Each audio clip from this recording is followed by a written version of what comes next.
Ça aurait pu être pire. C'était un épisode qui m'inspire pas grand chose au bout du compte, mais c'était pas aussi irritant que ça aurait pu. Disons que dans l'idée, il y avait moyen que ça parte sur quelque chose de beaucoup plus discutable que ce qu'on a eu, donc j'ai apprécié un peu ça. Ce qui se passe, c'est que Jack, qui est obligé de rester à la maison lorsque c'est jour de semaine, un jour d'école surtout, et ben il est un peu deg parce qu'il y a une période de convention de jeux vidéo à laquelle il peut pas se rendre alors que Ted et Tracy y vont. Donc il est un peu énervé, mais il essaye de créer un petit subterfuge en jouant sur son sort de copie, un truc que j'apprécie qu'on reprenne, même si c'est juste rapidement durant 5 secondes au début, on se joue plus dessus après, pour faire croire qu'il reste et y aller. Mais puis à ce moment-là, il y a Ellie qui tape à sa porte. Et plutôt que de rapidement fermer la fenêtre, lui répondre et faire son stratagème après, il décide de ne pas avoir de cerveau sur le coup et il se met les pieds dans le plat. Il finit par défaire son truc lorsqu'elle ouvre la porte parce qu'elle peut crocheter son truc, bien entendu.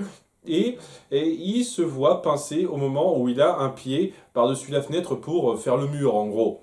Et pile poil à ce moment-là où elle fait cette petite remarque, mais qu'est-ce que tu es en train de faire, c'est pas bien, bah il y a ses deux parents qui sont là, et bien entendu, et que ses parents vont le punir.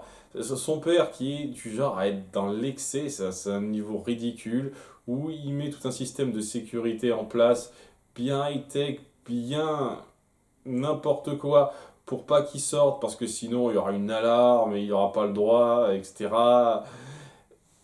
Parce que il peut pas faire les choses de façon un tant soit peu nuancée. Et donc, il l'a un peu mal et il en veut à sa sœur. En disant, ouais, c'est toujours Madame la bonne Samaritaine, je suis toujours mieux que tout le monde, etc. etc. Et cetera. Et alors que durant toute la série jusqu'à présent, ça ne la dérangeait pas du tout d'être la petite fille parfaite, toujours propre sur elle, là tout de suite, elle le vit mal. Elle se dit, ah non, non, non, je suis pas la petite fille parfaite, je veux pas être juste ça, je veux pas être une sainte nitouche. Et Jake va lui dire que si elle veut pas tomber dans ce stéréotype, elle doit enfreindre un petit peu quelques règles. Et elle va le suivre parce qu'elle veut pas être catégorisée comme ça. On va dire qu'elle commence une petite période de puberté, peut-être. Voilà, et donc elle veut appuyer ce côté légèrement rebelle qu'elle est un petit peu enfermée en elle, mais très légèrement, hein.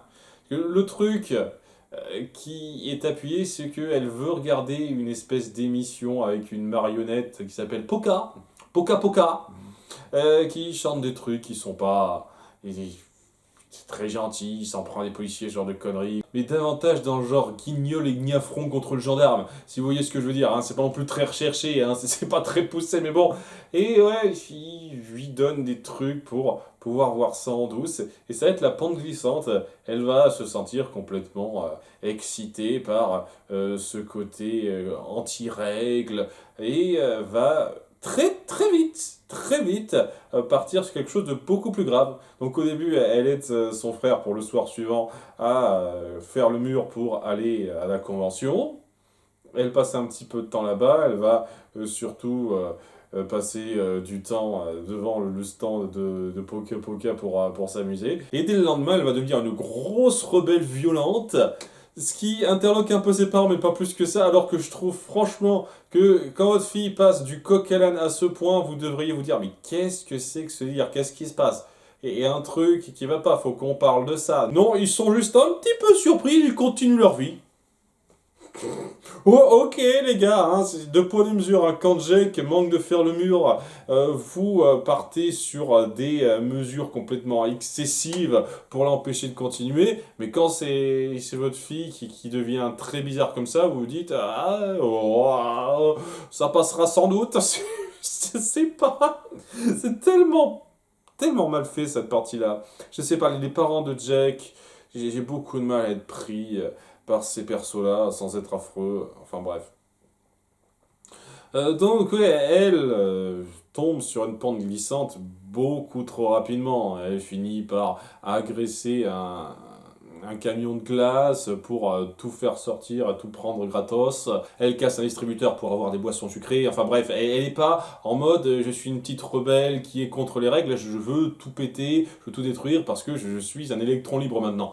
C'est plus ou moins ça. Et un peu méchant sur les bords. Donc c'est super énorme. Et pendant une période un petit peu importante, j'ai légèrement cru, j'ai envisagé le fait que c'était normal, que s'il n'y avait pas de truc surnaturel derrière, que c'était limite peut-être la biologie dragon qui fait ce genre de truc là, mais non, il va y avoir une explication à ça. Ça vient pas de juste ah elle a goûté un tout petit peu à la liberté, à l'infraction des règles, etc. Maintenant elle tombe à fond dedans. Non, non, non, non.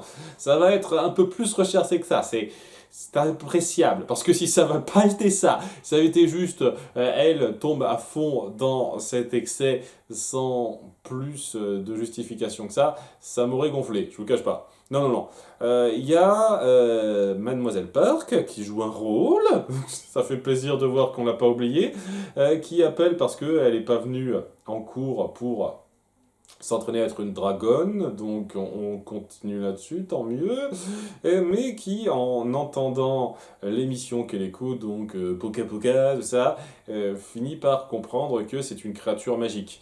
Et donc après que Ellie se barre après ça, Mademoiselle Park dit à Jake que le Poca c'est une créature qui a le pouvoir d'hypnotiser les gens à son bon vouloir avec son chant. Par contre, de façon continue, ça se fait pas comme ça, c'est petit à petit. Et donc le fait d'avoir une émission régulière, journalière, où on fait ces petits délires, eh ben ça aide, ça aide. Et il y a un truc qui aurait pu bien passer avec ça, c'est si on avait vraiment appuyé la chose avant. Parce que jusqu'à présent, en dehors de Ellie, il n'y a aucune manifestation d'enfant qui devient particulièrement violent ou qui en fait trop avant. Et même durant la convention où il y a cette marionnette en personne qui est là, au passage, et qui a fait donc cette représentation, on n'a jamais appuyé ça en détail. Le fait que les garçons et les filles qui suivaient étaient particulièrement violents.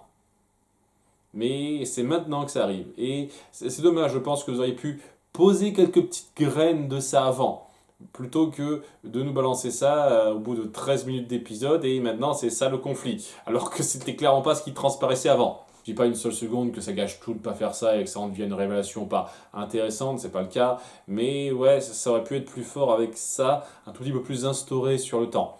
Mais ouais, durant les 7 dernières minutes, on va se rendre à la convention et lutter contre la bestiole qui va vouloir se barrer avec son armée de nouveaux adeptes gamins.